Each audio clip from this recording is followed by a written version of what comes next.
وورث سليمان داود وقال يا أيها الناس علمنا منطق الطير وأوتينا من كل شيء إن هذا لهو الفضل المبين.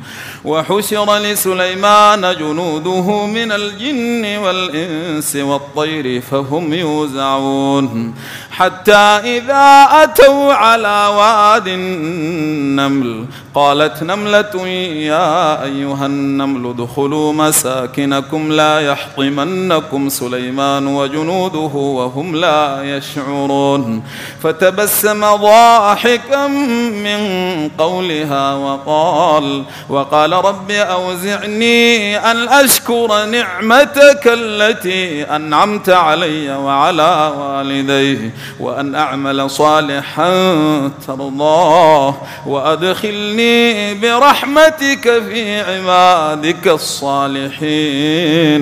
وتفقد الطير فقال ما لي لا أرى الهدهد أم كان من الغائبين لأعذبنه عذابا شديدا أو لأذبحنه أو ليأتيني بسلطان مبين. فمكث غير بعيد فقال أحطت بما لم تحط به وجئتك من سبأ بنبأ يقين إني وجدت امرأة تملكهم وأوتيت من كل شيء ولها عرش عظيم. وجدتها وقومها يسجدون للشمس من دون الله وزين لهم الشيطان أعمالهم فصدهم عن السبيل فهم لا يهتدون. ألا يسجدوا لله الذي يخرج الخبأ في السماوات والأرض ويعلم ما يخفون وما يعلنون. الله لا إله إلا هو رب العرش العظيم.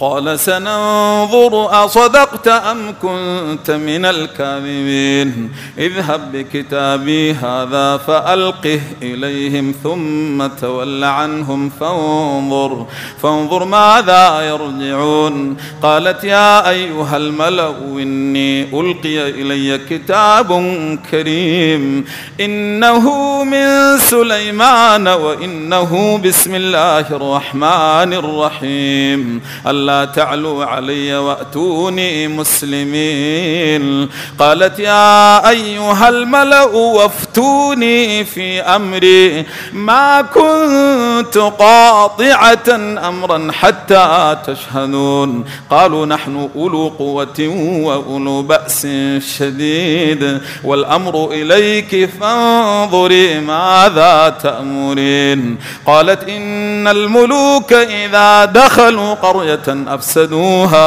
أفسدوها وجعلوا أعزة أهلها أذلة وكذلك يفعلون. وإني مرسلة إليهم بهدية فناظرة بما يرجع المرسلون. فلما جاء سليمان قال أتمدونني بمال فما آتاني الله خير مما آتاكم بل أنتم بهديتكم تفرحون. ارجع إليهم فلنأتينهم بجنود لا قبل لهم بها ولنخرجنهم منها أذلة وهم صاغرون. قال يا أيها الملأ ويكم يأتيني بعرشها قبل أن يأتوني مسلمين. قال عفريت من الجن أنا آتيك به قبل أن تقوم من مقامك وإني عليه لقوي أمين. قال الذي عنده علم من الكتاب أنا آتيك به قبل أن يرتد إليك طرفك فلما رأيه مستقرا عنده قال هذا من فضل ربي ليبلوني أشكر أم أكفر ومن شكر فإنما يشكر لنفسه ومن كفر فإن ربي غني كريم. قال نكروا لها عرشها ننظر أتهتدي أم تكون من الذين لا يهتدون.